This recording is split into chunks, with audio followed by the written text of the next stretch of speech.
Hi everyone. G'day. Thanks for tuning in. We hope that tonight, as you listen to our conversation, that you experience Jesus as we talk about waiting. Yes. So we want to start off with some inspiration from the scriptures. And tonight I'm reading from what's known as the Gospel of John, chapter 1. And I'm just picking it up from verse 9, and it says this: "The one who is the true light, who gives light to everyone, was coming into the world. He came into the very world he created, but the world did not recognize him. He came to his own people, and even they rejected him. But to all who believed him and accepted him, he gave the right to become children of God. They are reborn, not with a physical birth resulting from human passion or plan, but a birth that comes from God. So the Word became human and made his home among us. He was full of unfailing love and faithfulness, and we have seen his glory, the glory of the Father, his one and only Son." We'll pick up some of those thoughts a little later on. We want to start off by talking about waiting. I don't know whether you consider yourself much of a waiter. I don't know if you are good at waiting or not. Have you had a moment recently where you've been waiting? Oh, all the time. Whether it's waiting for the girls to get ready for bed, or for dinner to cook, or before we moved into this house, we were waiting to see where we were going to move. We needed to find somewhere, and that waiting, it was hard. Or so a few different things. Yeah, you shared a little bit this morning about the waiting to move, which a lot of uncertainty there. Not sure whether we'd get the house where we wanted it to be. And so sometimes it can be, I think, quite significant moments like that. Even today, we went out, a group of us from Parkside. We went out for a lunch at the local pub, and I think it was about an hour for our meal. It was good food, but I think we'd all kind of got to the top. We had some good conversations, but we got to the point where it was clear we were simply waiting for the food to come. And it can be, I personally, not great at waiting. I don't like it. I just want to get to the end and do whatever I can do to get to where I need to go. And I think the difficulty of waiting is it is the gap between desire and fulfillment. That we want something, but we don't see something. Yes. And we live, I think, in a world where people want to move us as quickly as they can from desire to satisfaction. And I don't know where you're watching this from, but we have things like Zip Pay and Afterpay, these things where you can see something, want it, buy it with no money down, and then just pay it off as a result. That doesn't really help you learning to wait. Because so many things in life require waiting. We are here because someone waited 9 months, and it doesn't matter how you came to be where you are in life. That happened at some point in your history. It took a while. And I think that as we seek to follow Jesus, there is this pattern of waiting that you can almost describe faith as desire to fulfillment. And that as you're watching this, if you are someone who's seeking to experience Jesus, that's a desire. Potentially one of the reasons why you're looking for this is because you haven't experienced that yet. And maybe it's not even that clear that you may be seeking something. You might not be able to articulate what it is that you're searching for, but that sense of something greater has moved you to search in some way, to start a search. And whether or not you describe yourself as someone who believes in a higher power or not, there's actually a step of faith because you've got a desire and you're acting on that, but you're not seeing the fulfillment of that straight away. And I think that's a courageous move, to move into the unknown, to move into the uncertain. But I think that is the exploration of life that God actually invites us into. And when we see here, we read this record of inspiration, the light that gives life to everyone was about to come into the world. And we're reading this because this is the time of year where we are reminded that the one who gives life to everyone actually stepped into the world. And among the television shows and the songs and the shopping and the food and the gathering, for you, this may be a time of getting away from it all. But there's a reminder that all this springs because someone gave life. They stepped into the world. And yet that was not a quick solution. That as we look at this, the giver of life took 9 months to emerge into the world. That it's actually in the very human process of pregnancy that Mary carried Jesus like any other baby. And although there were certainly some things going on there was a process of waiting. That when that life came into the world, it was a process of patience and perseverance. And when we look here, we see that when Jesus stepped into the world, even then it wasn't instantaneous. That there were many who didn't recognize that life itself had stepped into the world. There were people who did not accept that this is what life looks like, this small child. There was rejection. And as we move through our lives, perhaps one of our challenges is to learn the distance between desire and satisfaction, to learn the art of waiting, because even life itself waited. And then that, I think, raises the question of how do you wait? And I think that's a little bit contextual. We had a conversation this morning around how do you wait, and someone shared that their mum had given them good advice: whenever you go to the doctors, take a book, because you're going to be waiting.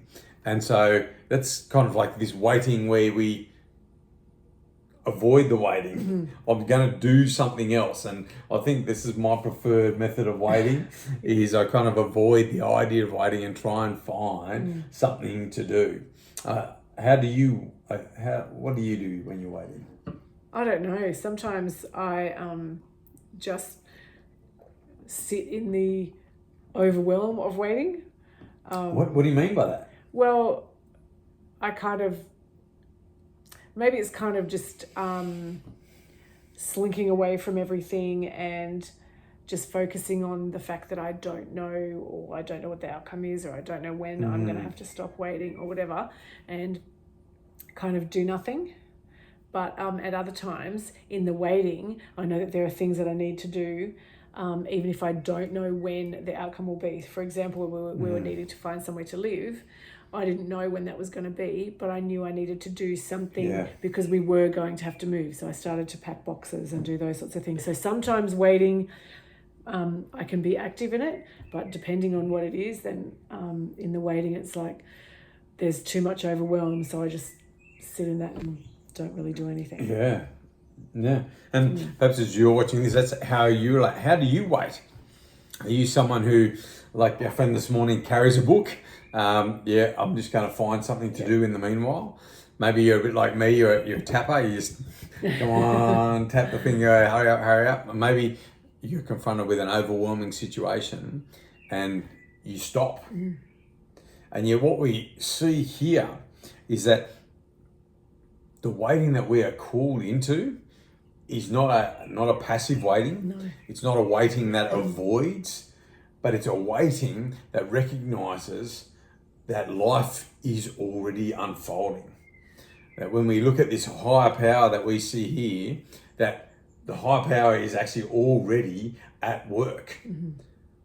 That Jesus steps into the world, and whilst the process is not complete. The process has begun. Yep. And I think that's an important part, that as you're waiting right now, to realize that the desire that lets you know that the waiting has begun shows you that the work has begun. And that may be true. You might be in the middle of a financial challenge right now, and you're thinking, I need more money. Look, just reach out. We are here to support you. But the sense that you recognize the need, like that's the beginning of something that may start to change. Now, we don't know how that journey is going to look like, but it is the beginning of something to change. Beginning to change. When we look at the community that we're involved in our country here in Australia, we have some First Nations who have been waiting, and it's, I think, almost 30 years since there was a royal commission. Like the government launched a commission and they launched a list of recommendations. Many are yet to be implemented, and people are suffering as a result. 30 years. I'll get impatient over 30 minutes. And I think the temptation when we're involved in causes like that are so significant is that it can be overwhelming. It's too much. And yet we must actively wait. And I think that's an invitation to recognize that even in the waiting, we can experience Jesus. That even as we are working for justice, we can experience Jesus, and that those we are working for justice for can experience Jesus. That even in our personal challenges, we can experience Jesus, and that this is not a waiting that just sits on our hands and says, okay, we'll just try and hold on, but actually to say, okay, God, I'm waiting with you. What are we going to do right now? Because what happens is we see that through this, when life steps into the world, even though some people don't accept it, some people reject it, and yet there's this moment where this is a welcome, where he says, you're my children, like, welcome home, come to the family. Come to the family. And where there is a moment where the grace and the truth, the unfailing love as it's described here, becomes real in our lives. And as you're waiting, that process has begun, and we don't know when it will be fulfilled.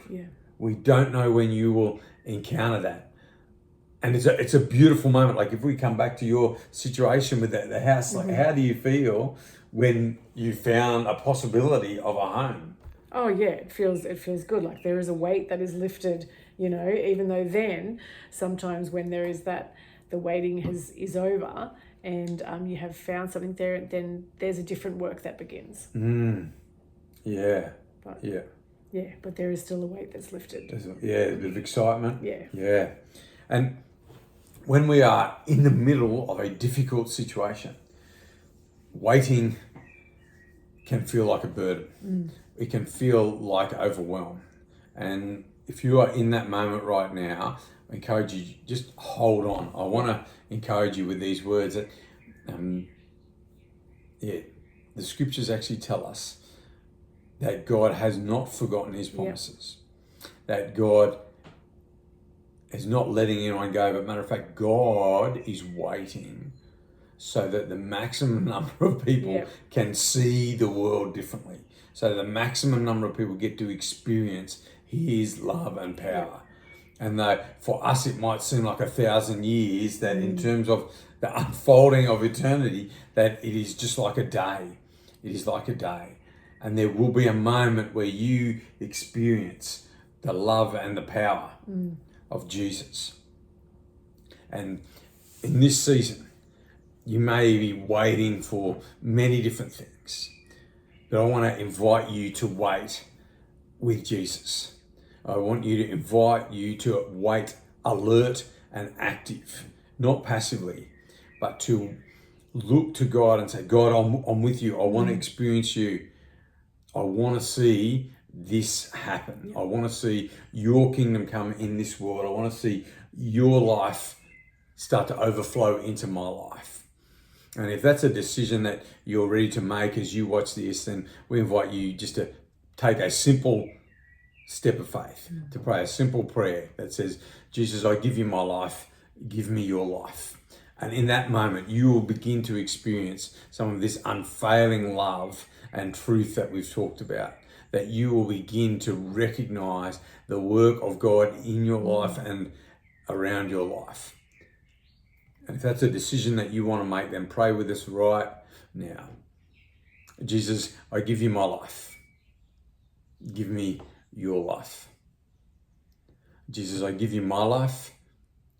Give me your life. And if you've just prayed that, we encourage you, get in contact. Leave us a comment. DM us on our social media channels. We'd love to support you in the next step of your waiting. As we said earlier, if there's a need, let us know. We'll support you in any way that we can. Thanks for tuning in. God bless you. Bye.